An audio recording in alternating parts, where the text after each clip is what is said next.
je vais vous parler sur Saint-Honoré. Quelque chose qui nous concerne vraiment. Saint-Honoré. Saint-Honoré, on a besoin d'avoir une culture d'honneur. Pourquoi? Parce qu'on s'appelle Saint-Honoré. À Saint-Honoré, on devrait s'honorer, n'est-ce pas? À Saint-Honoré, ça c'est le nom de notre village, mais Saint-Honoré, c'est aussi... La prochaine, c'est quoi? Avant que j'aille trop vite? C'est ça, Saint-Honoré. Saint-Honoré, Saint-Honoré, Saint-Honoré. Mais à la fin, on va comprendre plus qu'est-ce que ça veut dire. Mais vraiment, avec un nom pareil, Dieu appelle une culture d'honneur sur nous.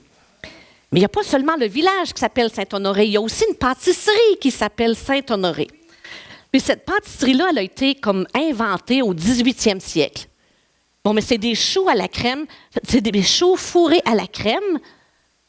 Ça a-tu l'air assez bon? Ça, c'est un Saint-Honoré. C'est de ça qu'on devrait avoir l'air.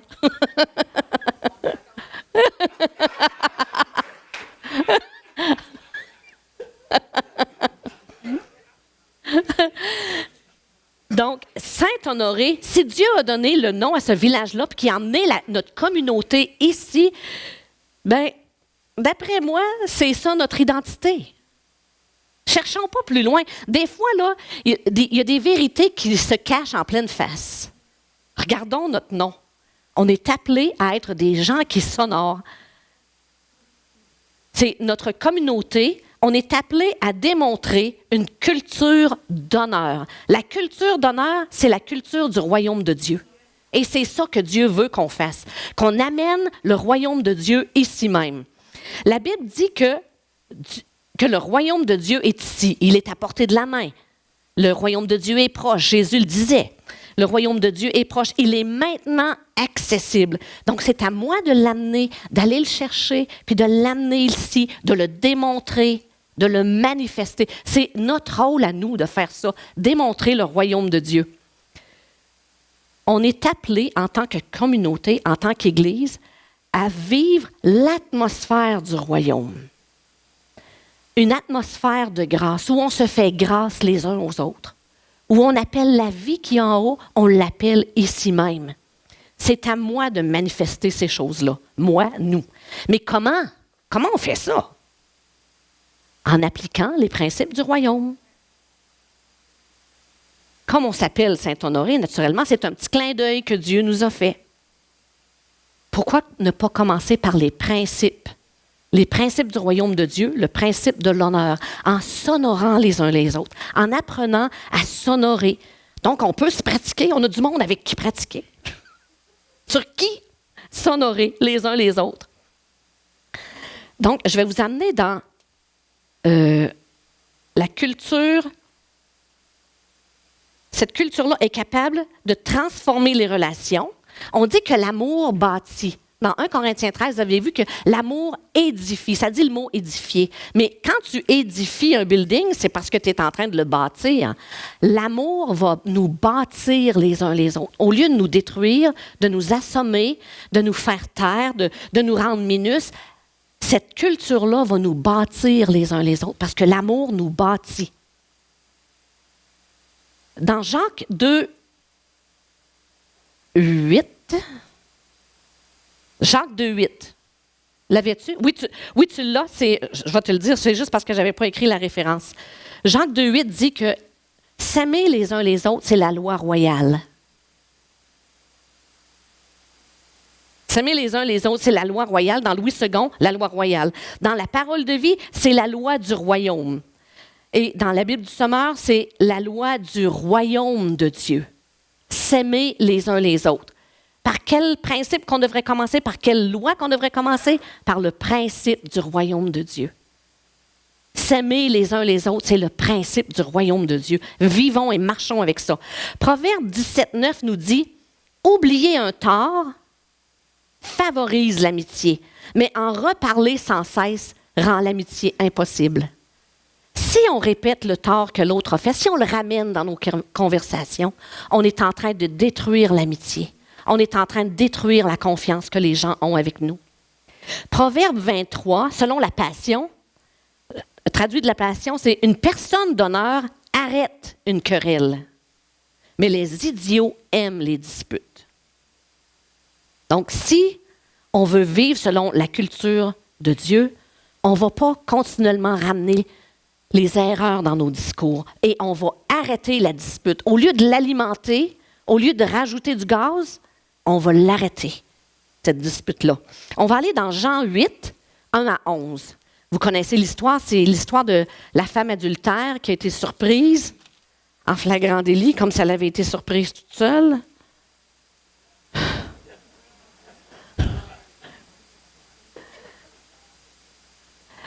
Jésus va au mont des Oliviers. Je le lis là parce que ici, j'ai Louis II. Jésus va au mont des Oliviers. Le matin suivant, de bonne heure, il retourne dans le temple et tout le monde vient auprès de lui. Donc, il n'est pas seul, là. Il est dans un contexte public et il y a plein de monde avec lui. Il est en train d'enseigner. Les maîtres de la loi et les pharisiens amènent une femme. C'est le fun d'avoir un auditoire, hein? Quand tu peux puncher quelqu'un, mais que tout le monde le voit. Ça te donne encore plus de... Donc, les maîtres de la loi et les pharisiens amènent une femme et ils la placent devant tout le monde. On vient de la surprendre en train de commettre un adultère. Les maîtres de la loi et les pharisiens disent à Jésus, « Maître, on a surpris cette femme-là, juste au moment où elle commettait un adultère. » Dans la loi, Moïse nous a commandé de tuer ces femmes-là. En passant, dans la loi, il parle des deux. On n'est jamais tout seul à commettre un adultère. Et dans la loi, c'est faites venir les deux. En leur jetant des pierres. Et toi, qu'est-ce que tu dis? Ils disent cela pour lui tendre un piège. En effet, ils veulent avoir une raison pour l'accuser. Mais Jésus se baisse et il se met à faire des traits sur le sol. Moi, je me vois en train de faire des traits sur le sol. J'aurais écrit « Doris, calme-toi! » Parce que j'aurais eu 2-3 lignes à lâcher.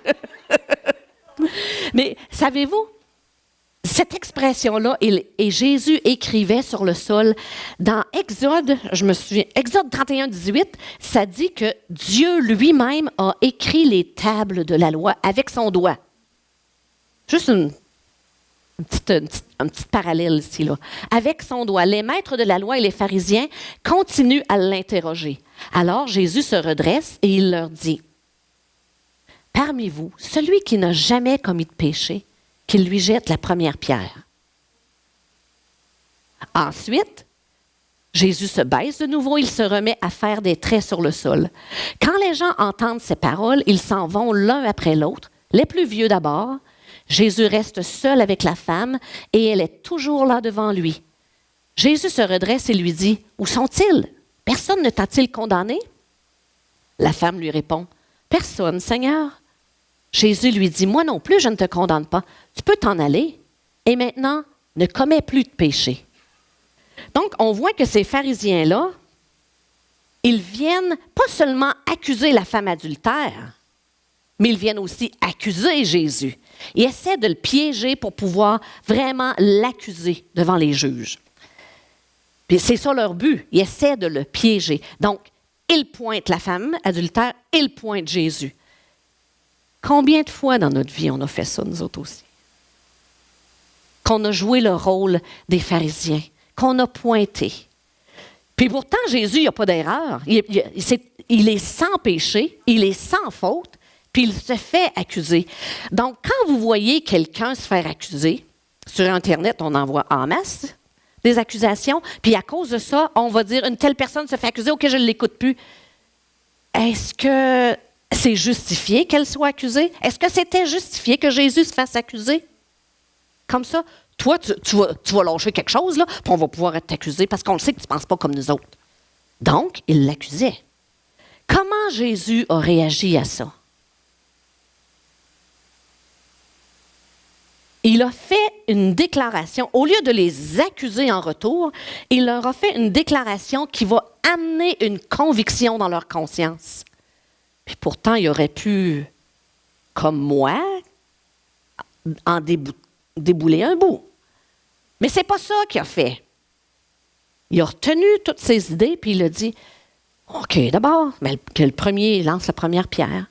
Donc, il ne les a pas accusés, il les a amenés à réfléchir. Ça, c'était la meilleure chose qu'il pouvait faire. Puis, un à un, leur conscience les a accusés. Puis, ils sont partis, il a arrêté la dispute. Tantôt, qu'est-ce qu'on voyait? Une personne d'honneur arrête une querelle. Il a agi comme un homme d'honneur. Il a arrêté la querelle, mais pas en les accusant. Parce que si tu m'accuses, je vais répondre. Il ne les a pas accusés, il les a amenés à comprendre, à voir plus loin. Nous-mêmes, on a souvent pointé du doigt. Donc, Jésus a usé d'honneur envers eux et il a usé d'honneur envers la femme. Il n'a pas continué de l'écraser. Elle était déjà écrasée. Il l'a honorée. Celle qui était écrasée par terre, il l'a aidée à se relever. Et c'est ce que nous aussi, on doit faire. Quand quelqu'un se fait accuser, tendez pas l'oreille pour en entendre plus. Essayez de la relever. Proclamez ce que Dieu déclare sur elle au lieu de déclarer ce que les accusateurs veulent vous faire voir. Il lui a redonné sa dignité d'être humain, de femme, parce qu'avant, elle était reject, elle était complètement rejetée, indigne, c'était un rebut de la société, c'est une femme adultère. Mais Jésus, lui a redonné sa dignité, son honneur. Donc, une culture d'honneur, c'est un changement profond de mentalité. Un changement profond de mentalité, un renouvellement de l'intelligence. Et ça, on le voit dans Romains 12. Romains 12, au verset 2. « Ne suivez pas les coutumes du monde où nous vivons, mais laissez Dieu vous transformer en vous donnant une intelligence nouvelle. Ainsi, vous pourrez savoir ce qu'il veut, ce qui est bon, ce qui est agréable et parfait. » On continue au verset 9. Là, ici, il va nous montrer, il va nous donner une idée. Soyez honorants les uns envers les autres, puis il nous dit comment faire. Que votre amour soit vrai. Détestez le mal. Attachez-vous au bien. Aimez-vous de tout votre cœur comme des frères et sœurs chrétiens. Soyez toujours les premiers à vous respecter les uns les autres. Servez le Seigneur activement, sans paresse, de tout votre cœur. Soyez dans la joie à cause de votre espérance. Restez patient dans le malheur. Continuez à prier fidèlement. Aidez les chrétiens qui en ont besoin. Recevez bien ceux qui viennent chez vous. Souhaitez du bien à ceux qui vous font souffrir. Souhaitez du bien et non du mal. Soyez dans la joie avec ceux qui sont dans la joie.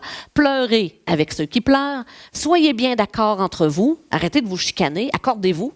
Autrement dit, ne cherchez pas de grandes choses, mais laissez-vous attirer par ce qui est simple. Ne vous prenez pas pour des sages. Ne rendez à personne le mal pour le mal. Cherchez à faire le bien devant tous, autant que possible, si cela dépend de vous. Vivez en paix avec tous. Donc, vivre une culture d'honneur au quotidien. Cherchons à nous dépasser dans notre façon de nous aimer les uns les autres, dans notre façon de nous respecter. Dans le respect, dans l'honneur, exerçons-nous à faire ça les uns envers les autres. Quelques exemples. Par exemple, qu'est-ce qu'on peut faire? C'est de s'estimer. Regardez l'autre puis de l'estimer, de l'apprécier. Apprenons à voir les autres tels que Dieu les voit, à travers ses yeux. C'est de les respecter aussi. Vous savez, dans Éphésiens 5,33, ça dit « Maris, aimez vos femmes. Femmes, respectez vos maris. » Je me suis souvent demandé, mais pourquoi il ne dit pas la même chose? Femmes, aimez vos maris. Non, Marie, aimez vos femmes. Pourquoi est-ce qu'il ne dit pas femmes, aimez vos maris? Savez-vous pourquoi? Les femmes, on a besoin d'être aimées par nos maris. Mais les hommes, pas tant que ça. En tout cas, ce n'est pas la priorité. La priorité, c'est qu'ils soient respectés. Et respecter veut dire honorer. Ça, c'est le top. Quand on s'est mariés, André et moi, je lui ai dit, je ne sais pas s'il s'en souvient, mais moi, je sais que je l'ai dit parce que je savais dans quoi j'embarquais. Je lui ai dit, je m'engage à t'honorer.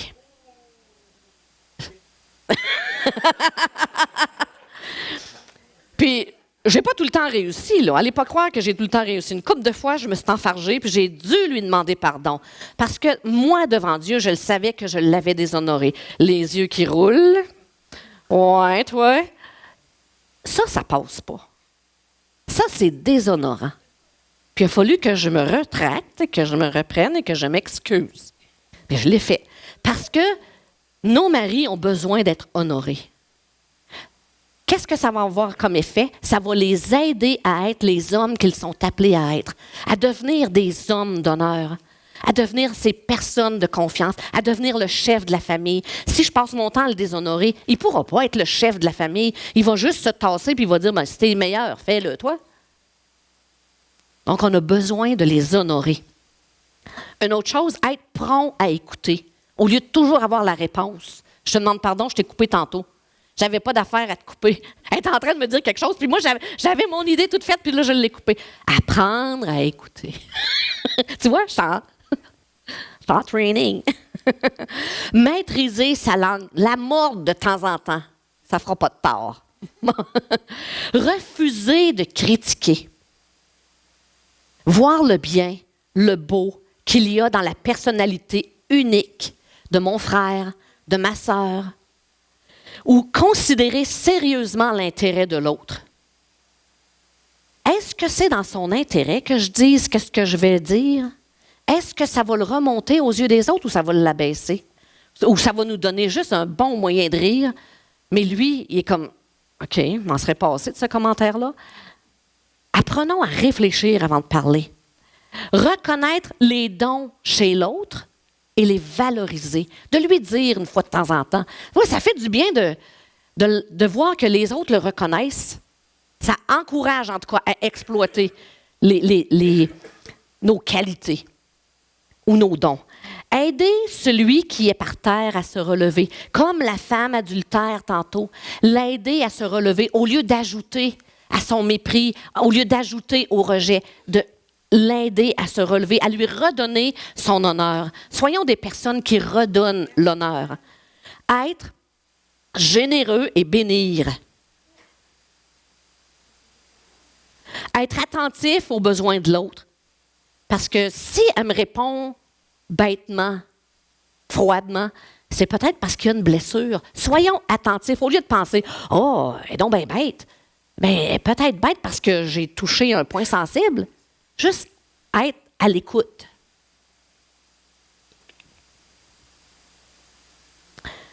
Laisser la liberté à l'autre. Tu sais, je te demande ça, mais sens-toi tout à fait libre de dire oui ou de dire non. Je t'en voudrais pas pour ça, là. Tu es libre. Les laisser libres. Comme ça leur garde leur honneur. Si j'ai dit non, ben là, elle me parlera plus, puis là, je vais être disqualifiée. Non, on les laisse libres. Accepter l'autre tel qu'il est. Exprimer des félicitations, de la reconnaissance. Pratiquons-nous à ça. Pas juste le penser puis le garder pour nous, mais de leur dire aussi. Parce que ça bâtit, ça édifie. Renoncer à punir. Ouais, t'as fait ça, on va te punir. Non, ça, c'est enfantin. Les encourager à réparer ce qu'ils ont fait. Ça leur laisse tout leur honneur. Ça les aide à grandir. Ne pas juger sur les apparences, mais plutôt les traiter selon ce qu'ils sont appelés à devenir et non pas selon l'étiquette qu'on a mise sur eux. Les traiter selon ce que Dieu rêve pour eux. On peut demander à Dieu, lui, il me tape un peu ses nerfs. Seigneur, qu'est-ce que tu vois pour lui? C'est quoi ton rêve pour lui? Puis commencer à le déclarer, puis à lui parler dans ce sens-là. Ça va éveiller ce que Dieu a déposé en lui. Ça va l'amener à vivre ces choses-là, au lieu d'ajouter, comme les autres, un couvert sur sa vie pour éteindre la petite flamme qui brûle en lui. Pardonner inlassablement, sans relâche. Fortifier, encourager, exhorter. Vous savez, la prophétie, c'est à ça que ça sert. Hein? Une prophétie, c'est une parole que tu relâches sur quelqu'un qui vient du cœur de Dieu. Et son but, c'est de fortifier la personne, l'encourager, l'exhorter, la bâtir. S'attacher à pratiquer le bien. Que ça devienne notre habitude. on pratique ce qui est bien. Être bon, bienveillant, avoir de la bienveillance envers les gens, de la prévenance, de voir qu'est-ce qui s'en vient, puis de les protéger, de leur dire des bonnes paroles, servir, rendre service. Ça, c'est toutes des choses qui, au quotidien, on peut faire pour démontrer de l'honneur, bâtir notre culture d'honneur au milieu de nous. Et j'ai oublié de vous dire tantôt, le Saint-Honoré, Saint-Honoré, le Saint Honoré, ce saint-là, savez-vous que c'est le patron de qui? Parce que tous les saints sont des patrons de quelque chose. Hein? Bien, Saint-Honoré, c'est le patron des boulangers. Je riais, j'étais dans la salle de prière tantôt, puis je me disais, j'étais avec mes 2 boulangers. J'étais avec Guy, j'étais avec Gaétan. Parce que, tu sais, quelqu'un qui livre le pain, quand, je ne sais pas si vous avez connu ça, la livraison du pain à la maison, on ne dit pas, est-ce que le livreur est passé? On dit, est-ce que le boulanger est passé? On l'a toujours appelé le boulanger, même si ce n'est pas lui qui boulangeait. On l'appelait le boulanger. Puis moi, j'étais assis avec mes 2 boulangers. J'étais pour parler de Saint-Honoré. Que Dieu vous bénisse, mes boulangers. Proverbe 25-27. Rechercher la gloire des autres, c'est un honneur. Voyez-vous, si vous voulez vous honorer vous-même, recherchez la gloire des autres. Faites ressortir ce qui est beau dans les autres. Dites qu'est-ce qu'ils ont fait de bien. Dites qu'est-ce qu'ils ont réussi. Dites-leur que vous êtes fiers de lui parce que, hey, tu as passé le test, tu as réussi, tu as fait un effort. C'est sur vous que l'honneur retombe. Mais par contre, se mettre à chercher les fautes, à voir les fautes les uns des uns, puis des autres, puis toujours être à la recherche de ça, découvrir les manquements des autres. Savez-vous que c'est pas un ministère, ça? De trouver les fautes. C'est pas un ministère, puis c'est pas non plus un don de discernement.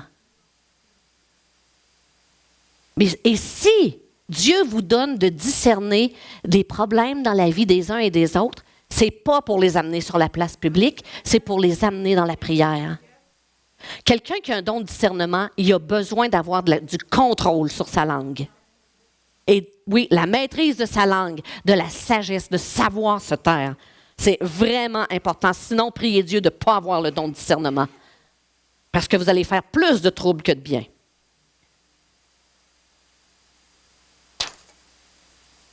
Ésaïe 58.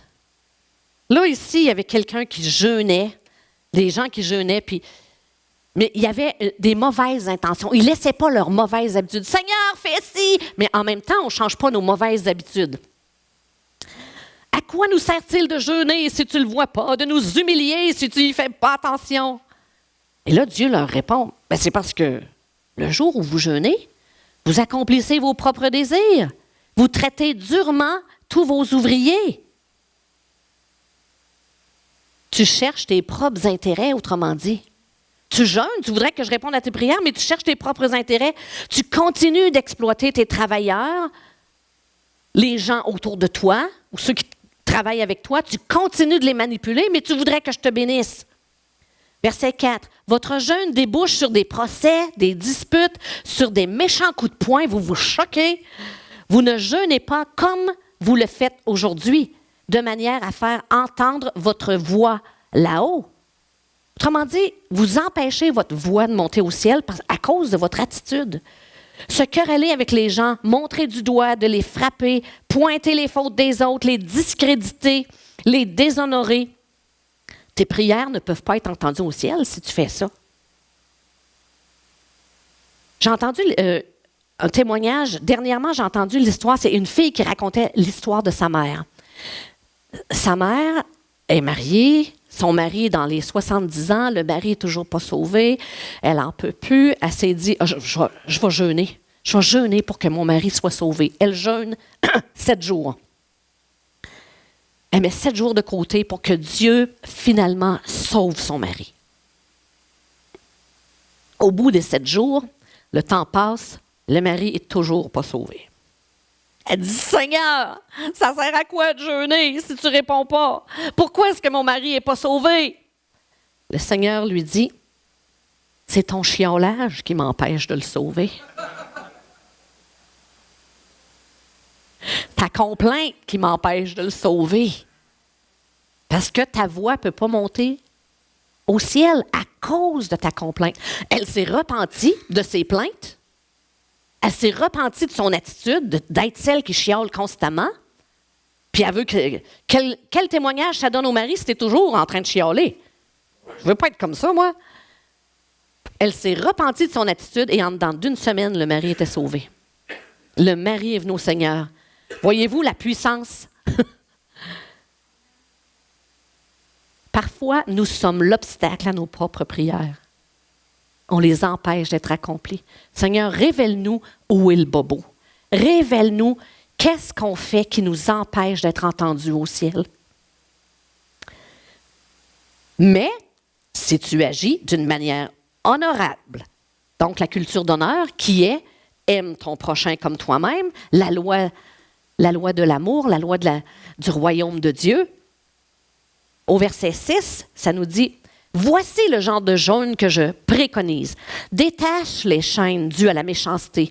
Dénoue les liens de l'esclavage. Renvoie libre ceux qu'on maltraite. Mets fin aux contraintes de toutes sortes, d'obliger les gens à faire ci, à faire ça, à se soumettre à ce que toi tu aimes.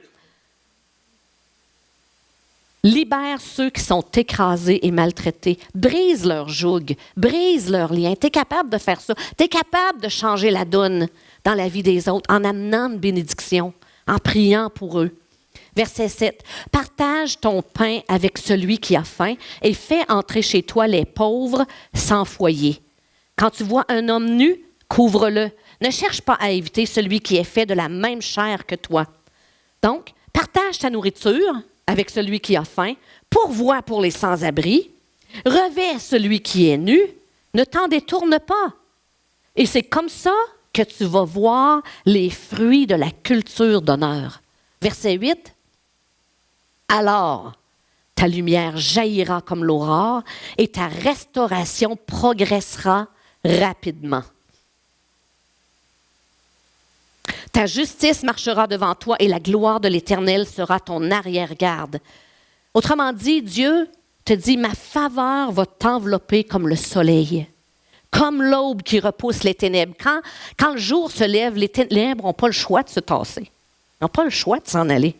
Mais Dieu dit, moi, je vais me lever comme l'aube dans ta vie. La lumière vient, tu vois plus clair. L'obscurité, les ténèbres s'en vont. Tu sais, toi aussi, où tu t'en vas parce qu'il fait clair. Tu connaîtras la guérison et la gloire de Dieu te protégera du mal. Au verset 9, pardon. Alors tu appelleras et l'Éternel répondra.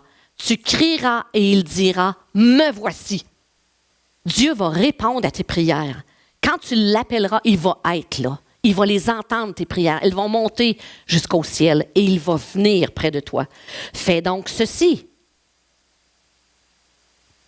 Au verset 9, toujours au verset 9. Oui, si tu éloignes du milieu de toi la contrainte, les gestes menaçants et les paroles mauvaises, bannis, autrement dit, bannis, cesse, arrête toute forme d'oppression, d'exploitation, d'accusation, de pointer du doigt. Arrête ça. De mépriser, d'avoir de l'arrogance, de relâcher des calomnies, des insinuations vicieuses, malicieuses, malveillantes. Arrête ça. Dans Proverbe 12, 6, je vais revenir à Ésaïe. Proverbe 12, 6, dans la Passion, ça dit « Les méchants utilisent leurs paroles pour tendre un piège et accuser, mais ceux qui aiment Dieu les utilisent pour défendre et protéger. » Nos paroles devraient toujours être utilisées pour bénir et jamais pour accuser, jamais avec des propos malveillants, pour ramener les torts de l'autre, pour ramener ses fautes, pour être sûr que tout le monde sait que lui, il a trébuché telle et telle fois. Utilisons notre langue pour faire du bien et pour bénir, pas pour ramener les péchés des autres.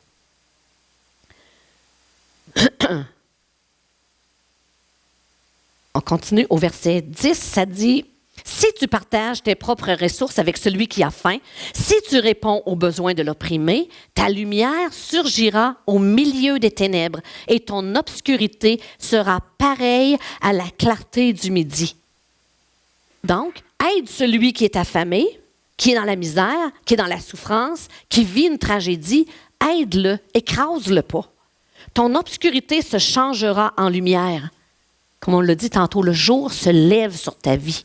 Il fait clair. C'est une lumière spirituelle.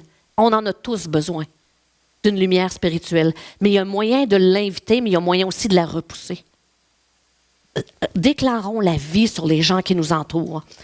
Avec une influence, on va avoir une influence qui va augmenter dans la communauté. Si on devient une communauté qui honore et qui bénit, notre influence va augmenter dans la région. Ici même dans le village, mais aussi dans la région, partout où on se trouve. Le découragement et la noirceur vont fuir, les ténèbres vont disparaître. On va amener la clarté là où on se trouve. La clarté spirituelle. Les gens vont détecter, voyons, c'est quoi ça? Ils vont commencer à s'apercevoir qu'ils sont dans les ténèbres. À l'heure qui est là, ils ne savent même pas qu'ils sont dans les ténèbres. Mais si nous, on brille, ils vont dire, oh, il y a quelque chose de plus. Aide-moi à voir clair. On va avoir une influence au milieu des gens. Une communauté qui marche dans l'honneur, qui cherche à s'honorer. Au verset 11, ça dit « L'Éternel sera constamment ton guide, pour nous personnellement, mais aussi pour la communauté. Il répondra à tes besoins dans les endroits arides. Il redonnera des forces. » Excusez. Pardon, c'est pas le fun quand ça fait ça, hein? Il redonnera des forces à tes membres. Tu seras pareil à un jardin bien arrosé, à une source dont l'eau n'arrête pas de couler. C'est dur à comprendre, hein? Tu sais, tu as l'impression, c'est quoi qu'il veut dire par là? Dieu veut être ton guide dans des situations spécifiques. Il veut t'allumer. Il veut t'éclairer. Où aller, quoi faire, quoi dire. Il va être ton guide. Il va t'aider. Où aller, quoi faire. Il veut désaltérer ton âme dans les lieux secs. Si je vous disais à combien d'endroits dans ma Bible, chaque fois que ça disait un lieu aride, un lieu sec, j'écrivais la Beauce. Ça, c'est la Beauce. Parce que pour moi, c'est tellement sec. Mais j'appelle Dieu à déverser son esprit sur la Beauce. Puis on a la solution ici, une culture d'honneur. Arrête de mépriser, bannis le mépris, commence à bénir et à honorer. La bénédiction, il va amener, la lumière va partir, et pas la lumière, les ténèbres vont partir et la lumière spirituelle va envahir la place. Est-ce qu'on a besoin de ça?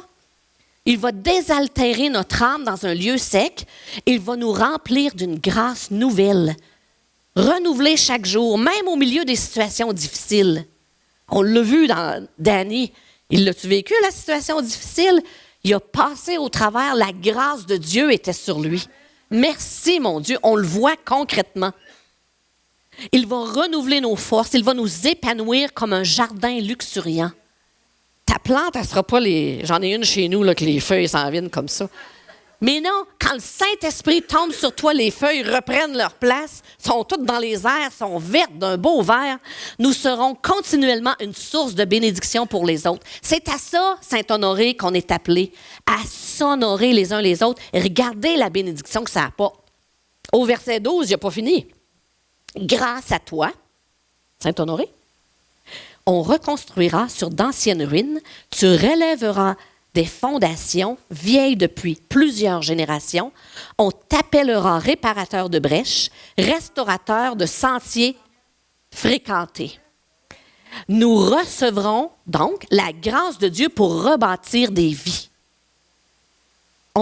Les vies qui sont toutes défaites, sont à terre, Dieu va nous donner des paroles, des prières, un exemple, un témoignage, une vie qui va couler en eux, qui va les restaurer. Ils vont reprendre vie. On va recevoir la grâce pour rebâtir les vies, les institutions dans nos villes. Ici même aussi, on va devenir une communauté vivante et vibrante. L'amour édifie et bâtit. Et la culture de l'honneur, c'est de s'aimer les uns les autres. C'est la loi du royaume de Dieu. L'amour bâtit et édifie. Et on devient à ce moment-là des influenceurs. On n'est pas juste des gens qui se rencontrent ici, là, entre quatre murs, puis on fait notre petite affaire, puis après on s'en va, puis c'est fini.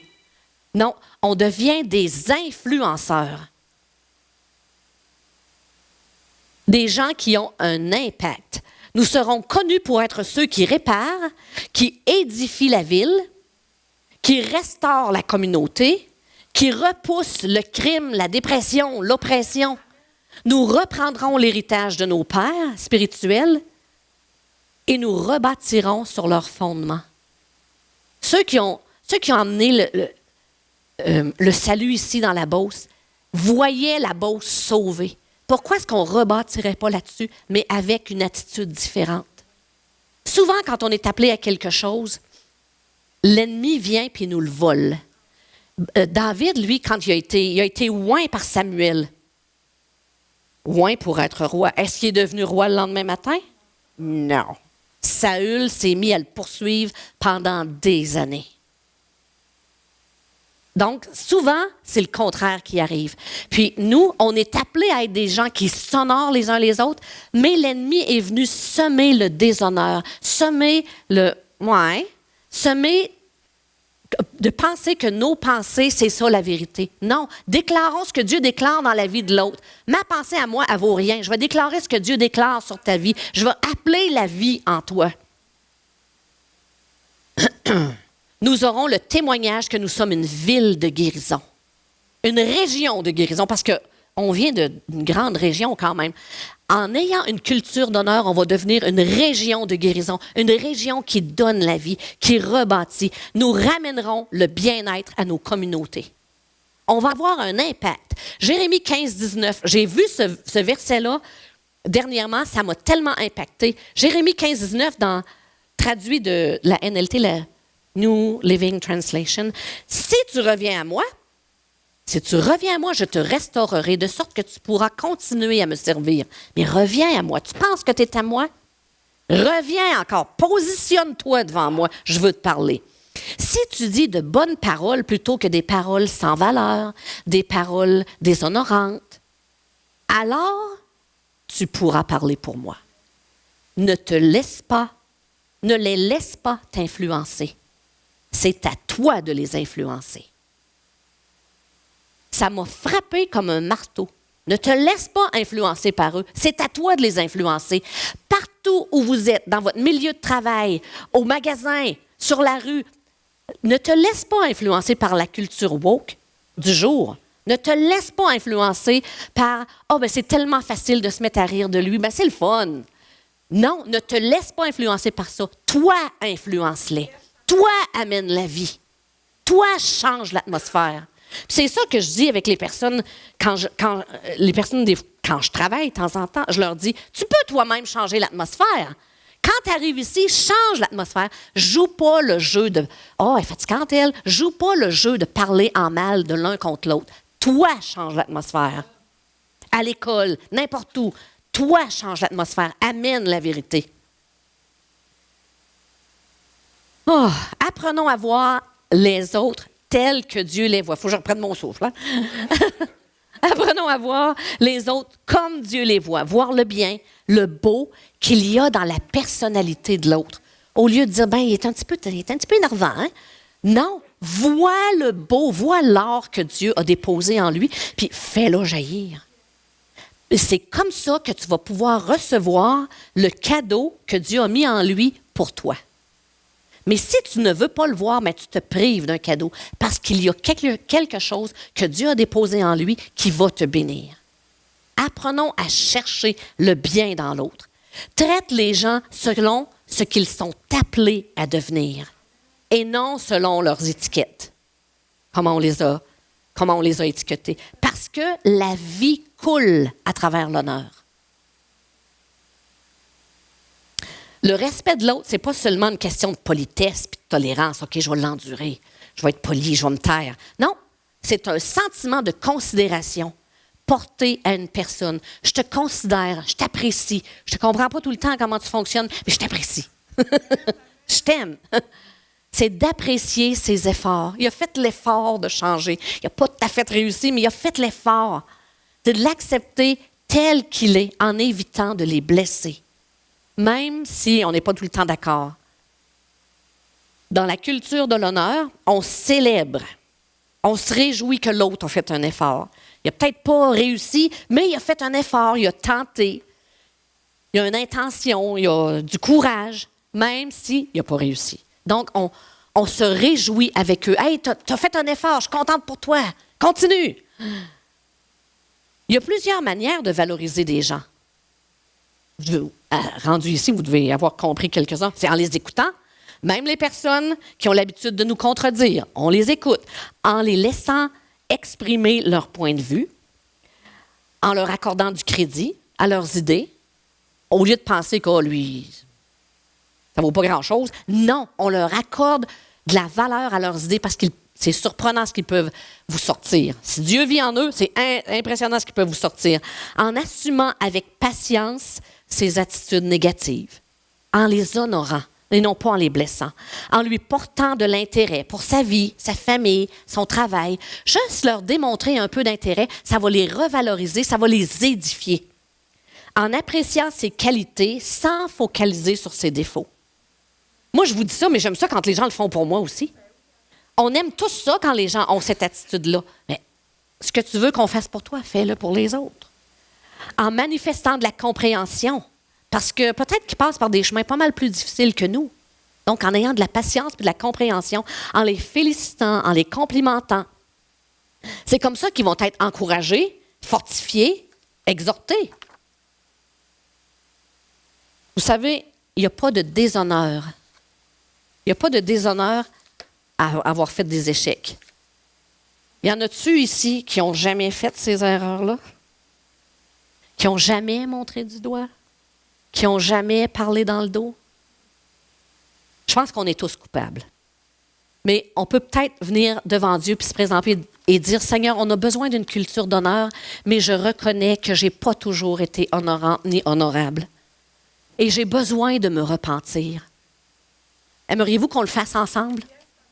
Parce que moi, j'ai été impactée par ça. Je vois mon problème et je vois que Dieu veut transformer ça à cause de la valeur de la culture d'honneur. Tout ce que ça peut changer dans ma vie et autour de moi.